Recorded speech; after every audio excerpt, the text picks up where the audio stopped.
तू डाल डाल मैं पात पात। सरकार की तमाम कोशिशों के बावजूद काले धन को सफेद करने की कोशिशें लगातार चल रही हैं। काले धन वाले तरह तरह के हथकंडे अपना रहे हैं। जिसकी जितनी ऊंची पकड़ उसका उतना ही शातिर खेल। ऐसे ही एक जुगाड़ का खुलासा आज दिल्ली में कोटक महिंद्रा बैंक के कस्तूरबा गांधी मार्ग के ब्रांच मैनेजर आशीष कुमार की गिरफ्तारी के बाद हुआ। आरोप है कि उसने ऊंची पहुंच वाले वकील रोहित टंडन के 34 करोड़ रुपए पुराने नोटों को फर्जी खातों के सहारे ठिकाना लगाने की कोशिश की। इसके लिए उसने 35% कमीशन के हिसाब से 13 करोड़ रुपए की रिश्वत भी ली।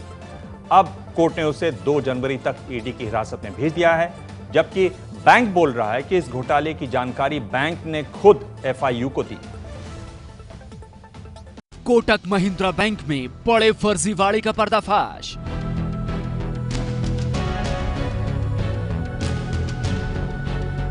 बैंक मैनेजर ने किए करोड़ों ब्लैक से व्हाइट।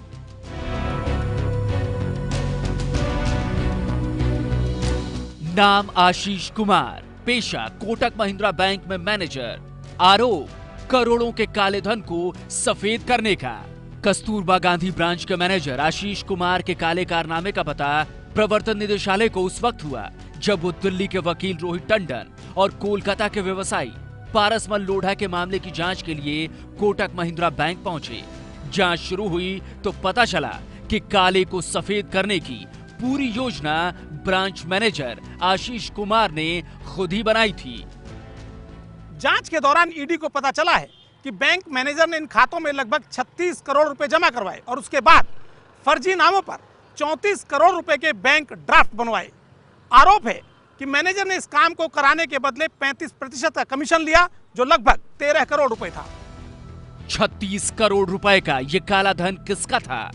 आशीष कुमार अपने बैंक में वकील रोहित टंडन के काले धन को सफेद कर रहा था। वही रोहित टंडन जिसके घर पर पड़े छापे में करीब 13 करोड़ रुपए कैश बरामद हुए थे।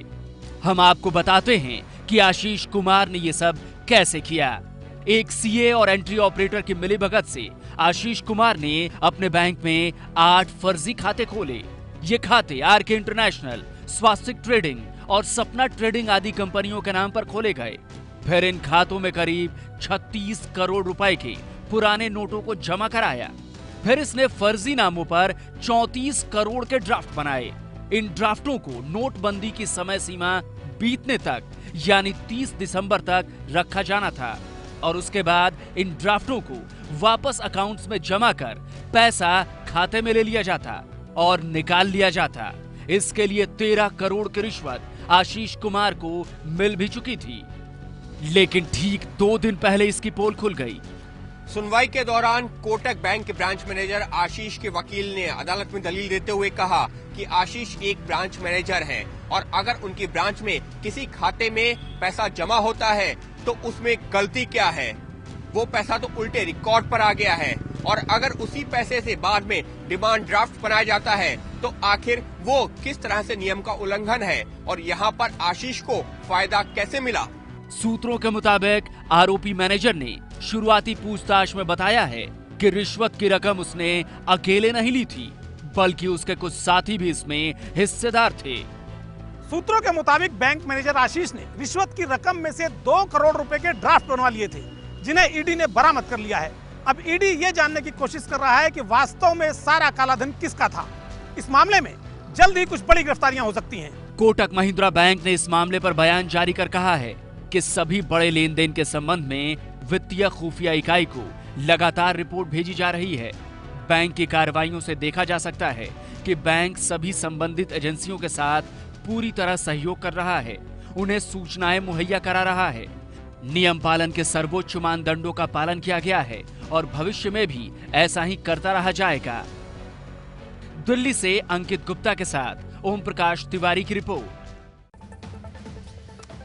वकील रोहित टंडन के एक कर्मचारी ने भी पूछताछ में आशीष कुमार से हुई साजिश को कबूल किया है। अब सवाल यह है कि क्या रोहित टंडन ने इसी तरीके से 2 करोड़ 62 लाख की नई करेंसी हासिल की और क्या वो बाकी 11 करोड़ की रकम भी इसी तरह से बदलवाने की फिराक में रहा।